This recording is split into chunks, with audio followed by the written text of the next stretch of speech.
Hello, magandang araw po sa inyong lahat. Ah, sa lahat po ng mga sumuporta sa ating channel, maraming salamat po. Sa lahat po ng OFW sa mang sulok ng mundo, mabuhay po tayo. So, pangalagaan po natin ang ating mga pangatawan. So, kung hindi pa kayo naka-subscribe sa ating channel, pa-like and share na rin po. Ang video na ito ay para sa mga naka-roaming na hindi nakaka-receive ng mga OTP galing Pinas sa mga online banking or GCash OTP. Kung hindi kayo nakaka-receive, kailangan nyo pong i-adjust po ito. So tara na po, gawin na po natin. Una po, puntahan natin yung yung settings. Puntahan po natin yung settings.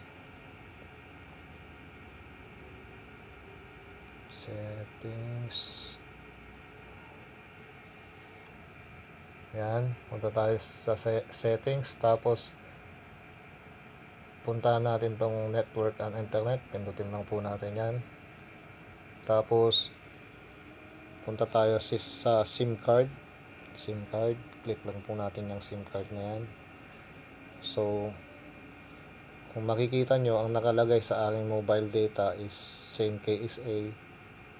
Ang allow call ko ay send KSA. Pwede nating i-adjust yung mga yan kung alin yung gusto nyo makareceive ng, kunwari itong call, kung pwede nating i-adjust yan. Ipili tayo kung Globe or yung SIM natin dito sa ibang bansa.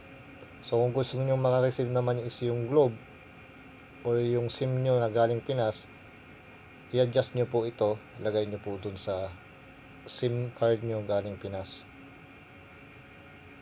para makareceive kayo ng mga OTP galing sa mga online banking nyo or mga ginagamit nyong payment sa Pilipinas, kagaya ng GCash. So yan, in-adjust ko lang yan na makaka-receive ng mga text message. Para makareceive ng text message or OTP yung ating roaming SIM dito, roaming SIM natin, yung SIM card na galing sa Pilipinas. So yan po, in-adjust ko lang po yan. Nilagay ko sa SMS message ay yung Globe. So ganun lang po ang gawin nyo. So yan lang po, maraming salamat po sa lahat ng sumuporta sa atin. Maraming salamat. So hanggang dito na lang po. Salamat po.